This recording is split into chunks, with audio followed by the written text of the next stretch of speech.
Matt, you're muted. We are live on Facebook and we are recording now. And how are we with, let's see who we have present. Okay, we've got us all here. Okay, this is Wednesday, September 2nd, 2020, and it's 6 p.m.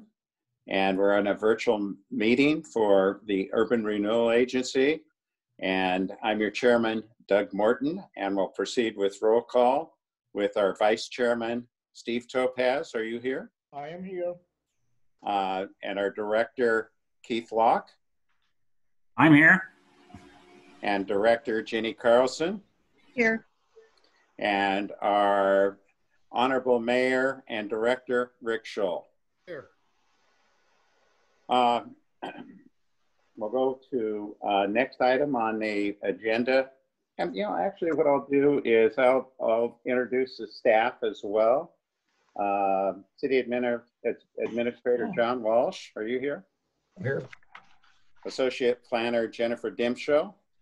I'm here. And Finance Director Matt Brown. I'm here. City Recorder Kathy Payne. Kathy's on the call. Deputy City Recorder Lisa Scholl. And is Interim Public Works Director Sue Nelson here? And is there any others that I should mention that are present at our Urban Renewal Agency public hearing? Oh, I'm sorry, our Urban Renewal Agency meeting. I see Elaine Howard. Mention of. Right, I'm your consultant for your urban renewal amendment, Elaine Howard. Thank you, Elaine. I appreciate that. Okay, now we'll move on to consent agenda for approval. Number 1, Urban Renewal Agency minutes draft dated June 3rd, 2020. Have all the directors had an opportunity to read over the minutes? Yes. Yes. Okay. Hearing no nays. Okay. And what about item number 2, Urban Renewal meeting minutes dated August 5th, 2020? Yes. You good, Mr. Locke? Yes. Mayor Scholl? Okay. So what we'd like to do is I'll entertain a motion to approve those minutes. Move to approve consent agenda for approval number 1 and 2. Second. Been moved and seconded that we approve the minutes for approval for the agency 1 and 2 dated June 3rd and August 5th. All those in favor signify in a roll call. Vice Chairman Topaz? Yes. Director Keith Locke? Yes. Director Jenny Carlson? Yes. And Director Rick Scholl? Yes. And myself, yes. Let the record show that it's unanimous that the minutes were approved. And now we have time for public comment. Each of your comments will be no more than 5 minutes. And is there any, Matt, do you have anyone that's willing to give testimony? There is nobody from the public that has sent any kind of comment or public comment. Okay, good. Okay, we'll move then on down to discussion and action items. Urban Renewal Amendment, staff report with attachments. And I want to turn that over to our City Administrator, John Walsh. Thank you, Councilor Morton. Our agency director, or president, yeah, Morton. Get your title correctly here at this agency, which is, so in your packet you have a list of, or a memo regarding the St. Helens Urban Renewal Plan Amendment. And I want to talk briefly about the purpose, get some background, talk about the process going forward, and maybe just start with, why are we doing this? And, this is about making some amendments to our current plan and moving some properties in, some properties out. Jenny will go into the details of that a little bit later, but just to catalyze and get the investments, get the agency performing. It hasn't been performing as well as it should. We all know why. The Armstrong investment that didn't occur has a big impact on the agency. And I think, and we'll talk about that in a minute, but in the financial considerations here. But I wanted to go over it's an existing document, but it really relates, is the urban renewal projects and activities. And Jenny's got up on the wall there on the screen there the name of the various plans, the plans that we've done. A lot of urban renewal agencies start off with more of a concept. Ours was built on a pretty extensive body of planning work, so we have a lot of detail. And categorically, there's infrastructure, there's open space and wayfinding, economic development's a category, and then site prep, and then there's a administrative component with the administration of the projects. And if you have the patience for it, I'd like to kind of go through these one by one, and I draw your attention to the top bar right there. There's a kind of a brief description in the short name, a little bit longer description, and then how it ties to our goals, the agency goals, and then the estimated area of contribution. So that number is something to think about as urban renewal's contribution to the project. It's not necessarily the entire cost of the project, because it might be an increment. The strategy might be to use other grants or local funds or SDC charges or other revenues to help get that, or private funds to accomplish those goals. So you'll see that and there's a map that ties these numbers on the very first position there. Can we make the screen bigger by any chance for the public? I can't read it. There we go. Yep. Thank you, Rick. Yeah. Yep, good point. So you'll see contributions to the waterfront, preparation, remediation, that's a big ticket. Preparation for infrastructure, for loans and grants, waterfront, utilities and stormwater is in the phase 1, and there's a phase 2 component to that. Another area is the expansion of Columbia View Park. There's $1 million, a little over $1 million there.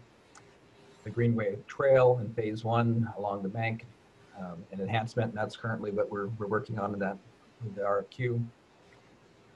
Down at the end of the veneer site, the trestle trail, that contribution to improving the trestle, creating access to that green space at the base of the lagoon down there is a future project. There's some monies to look at a marina down there. Obviously, $750,000 wouldn't pay for an entire marina, but that'd be a contribution towards that effort.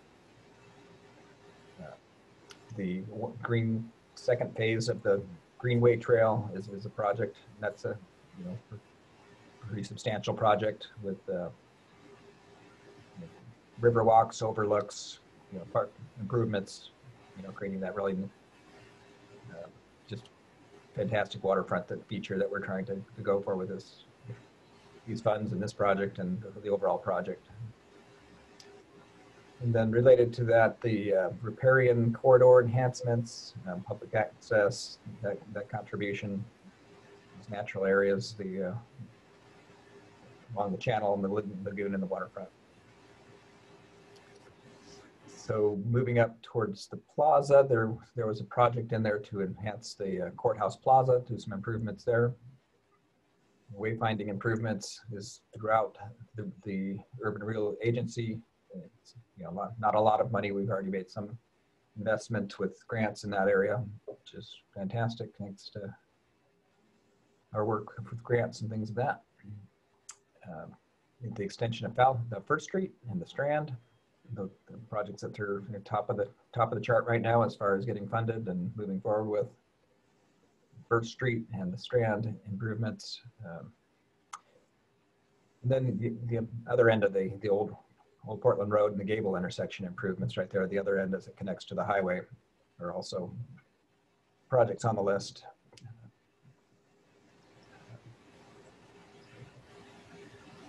So again, Plymouth, those intersections, and those are no way going to be able to pay for the entire amount, where we would definitely rely on transportation grants to help get us there. One of the bigger ticket ones at number project 16 is the Holton Corridor Master Plan improvements, and that's a number $13.2 million that is based off of the gateway plan, the Holton District Plan that we have a pretty extensive body of preliminary planning work and estimates to go from there. So that's a lot of little projects inside of that: curb extensions, stormwater improvements, landscape, street furniture, that type of thing. And then those improvements along Highway 30, again, another grant-funded project and plan that has a variety of assets, or as far as banners and poles, beautification type things. That 1.2 million there. So that's the plan. So that's what all of this is due to: getting money to help get these plans going and be able to come up with the funding to make that work. So what we're asking tonight in this plan amendment is to decide whether to recommend the plan amendment forward for public review according to the process here.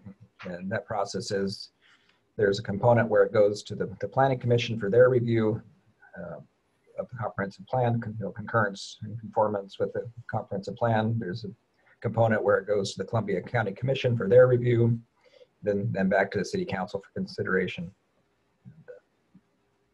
And again, I mentioned it's just we're taking some properties in, some properties out, all in an attempt to activate the financial aspects of this plan. John, can you repeat that one more time? It goes to the Planning Commission, and then does it go to Columbia County Planning Commission or Columbia County Commissioners? Okay, so there's a variety of steps and pieces. There's consultations with the taxing districts. There's letters that go out. Presumably we're planning on tomorrow having that happen. And the sense of urgency with this is to try to get this plan in place in front of the development that might be occurring on the property. So that's why we're kind of on a tight timeline to try to get this done as quickly as possible. And there's a 45-day notice period that the taxing agencies need prior to the City Council's adoption. So. If I may, John, just to answer a specific question, it goes to the County Board of Commissioners, not the Columbia County Planning Commission. It goes to our own local planning commission. Okay, I didn't understand the question, sorry. I think that was the question. Yes. Yeah, thank you, Jennifer. Yeah. All right, thanks for the clarification. So the initial, going into the background, this is something we adopted in 2017. It hasn't been planned, and we're not changing any plans. The maximum indebtedness is not changing or increasing. And again, it's related to Armstrong. And just to show the financial impact here, this, of the projected nearly $293,000, the city only received $148 in tax increment in the last year. So this is something that definitely needs to change. And by all our financial projections, it will get a lot better in the near future. And in fact, we should be able to fund, $5 million within just a few years. So the process is preparing the plan amendment includes the opportunity for citizen involvement with informal presentation to the agency at the public meeting, the future formal presentations to the Planning Commission, Columbia County, and the council. I just said that, but there's an agency review. There's a Planning Commission. It's scheduled to go on the Planning Commission on September 8th. The taxing district notifications are going out tomorrow. And then there'll also be a consultation with Columbia County at their next meeting.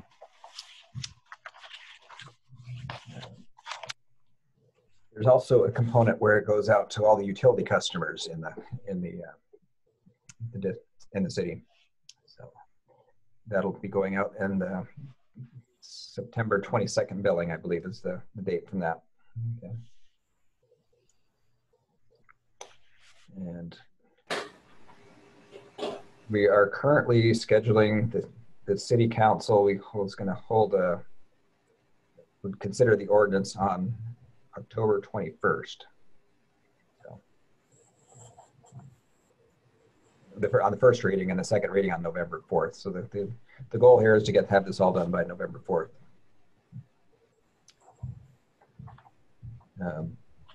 I think that's about it. Jenny, if you want to go into the detail of the financial plan and the boundary amendment, showing exactly what properties are coming in and going out. Yeah, so thanks, John. I think he detailed the process. So this map should look familiar. Our existing agency area is in gray, and then proposed subtractions are in red. Can everyone see that? Is the map up? It is up, yeah. Great. Proposed additions are in blue. So just to summarize on an acreage level, we're actually proposing to subtract more acreage than we're adding. So the net, we have a net loss in acreage of 7 acres. The benefit of adding the parcels we want to add is that we think they're going to be more productive in the near term, which will help the agency fund those projects that we went over at the beginning of this meeting. So I'm just going to go through these fairly quickly. The first one is a housing project on Gable that everyone should be aware of. If they're not, it's a non-taxable housing project. They're going to be subsidized housing on Gable, and so that doesn't assist the agency in taking in any additional funds. And so we're taking that out. And then as part of that, we're taking out some residential land. So what are we adding to make up for that? We're proposing to add Greystone Estates, which is another project you should all be fairly familiar with. And then another smaller subdivision, I believe it's on 15th right here. So we're taking out some unproductive residential land and adding some more productive in-process residential land. And then the other swap we're doing is some industrial property that is constrained with wetlands. It's along Milton Creek. So this is property that we own and is unlikely to be developed in the life of this agency. And so we're proposing to remove it and in its place add a property that is Port of Columbia County owned, the McNulty Industrial Park. And they've gone through a shovel-ready process with the state to get some of the wetlands on the property mitigated. And so we feel like this is more likely to develop in the nearer term.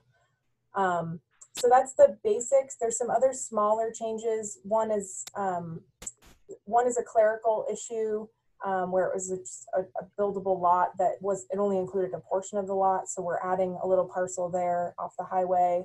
And then the other is a mistake we found in the 2017 plan where a property was actually in the county's jurisdiction and it was in the original agency boundary, which is not something we want to have. So we're just proposing to remove that. So this would be our new boundary if you all decide tonight to move this through the process that John just talked about. Are there any questions about this? Jennifer, can you moderate and lead us through a discussion with our directors at this point, if the directors have any questions? Yes. I hope we do. Are there any questions about the proposed amendment? Jenny, no, there was a question, and when we first brought this up, how many changes like this can we make in the life of this agency? Yeah, that's a great question. I'd like to punt to Elaine Howard, who's the expert on our compliance with state statutes. So there are a couple of places in ORS 457, which is what governs urban renewal, that talk about total acreage. So a couple of restrictions. One restriction is that you may only add up to 1% of the existing area through a minor amendment. And so once you do this, you'll be over that 1%. And I think actually your first one may have taken you over that 1%. So any future addition of property will be a substantial amendment. So that is one restriction. The second restriction is you may have up to 20% of your original acreage. You may add additional acreage up to 20% of your original. So I luckily calculated that right before the meeting. And so you have an additional 116 acres that you can actually add to reach that 20%. But any addition, again, will be a substantial amendment, which just means you have to go through the same process of all of those formal meetings and the preparation of those formal documents like you have in your packet tonight. But you're able to do it other than just the hard paperwork. Correct. And the estimated time frame for that is usually what, 4 months to go through that process? Yes. Okay. So do we need a motion to accept this as presented? Yeah. Well, I want to make certain that our discussion is put to a closure. Jennifer, you're still on to moderate. Is there any other questions that any directors have for either Elaine or Jennifer? I'm good. I'm good. Yeah, I'm Okay. fine. Thank you. With that, I'll entertain a motion then to accept the proposal. I'll make a motion. Well, Make- if I could get rid of that for a minute. Staff recommendation. John, can you read that? Yeah, there's a staff recommendation in your packet. I'll read it because I think it's specific. We want to make sure we check all the statute boxes here. And that motion would be that the St. Helens Urban Renewal Agency forwards the St. Helens Urban Renewal Plan Amendment 2 to the St. Helens Planning Commission for their review of the plan amendments conformance to the St. Helens Comprehensive Plan, to the Columbia County Commission for briefing, and then to the City of St. Helens for the City Council for their review and vote upon adoption. Now we say so moved. So moved to be appropriate, yes. Seconded. It's been moved and seconded that we adopt the staff recommendation as read. Any discussion? Nothing. Vice Chairman Steve Topaz, they're doing Aye. roll call. That's an aye. Okay, Director Keith Locke, Aye. Director Jenny Carlson, Aye. our Mayor, Director Rick Scholl, Aye. and myself, Doug Morton, Chairman, aye. So we have a consensus and a 5-0 vote, and the motion passes. So if I might add one more item here too, just for your knowledge, the next time you will see this amendment is in October, or I'm sorry, October. And there will be a utility billing notice that goes to 4,700 customers, alerting them to the public hearing that you're going to see this next. So there could be a lot more public there that just don't know what urban renewal is and don't know about the projects list. And you could get questions between now and then because it's a pretty substantial mail out. So, So when we get ready to do that, can I make a recommendation that maybe you guys put the Urban Renewal Agency front and center on our website? yeah, so the hearing notice has a link to the Good. agenda page, but yeah, Good. maybe we can put a header or something like that. Yep. I'll work with Crystal on that. Sounds good. And And my Elaine, contact is in that Elaine, will you notice. be available for that meeting? I'm available for the city council meeting, and I just wanted to remind you of two things so that if you have any of your constituents talk to you, Number one, urban renewal does not increase their property tax bills. That's right. And number two, you are not proposing any increase in the maximum indebtedness of the plan. So all of that is set. It was approved. The only thing you're doing is changing acreage. So that, if you just remember those things, and maybe Jenny can just, you know, make sure and give you guys some talking points, because I know a lot of times people email you or stop and ask you questions. So knowing those things is helpful. It's actually 7 acres less than what we had. Yes. Right. Yeah. The change. Yep. And the impact to taxing districts is relatively the same because our revenues were so down. I mean, they were basically projected to be where we're trying to be with this amendment in general. So. Okay. Any other comments briefly? Move on to administrator report.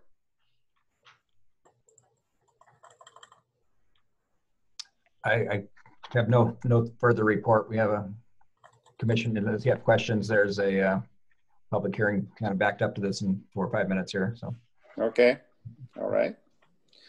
Any other comments from the directors? Okay, with that, we will adjourn.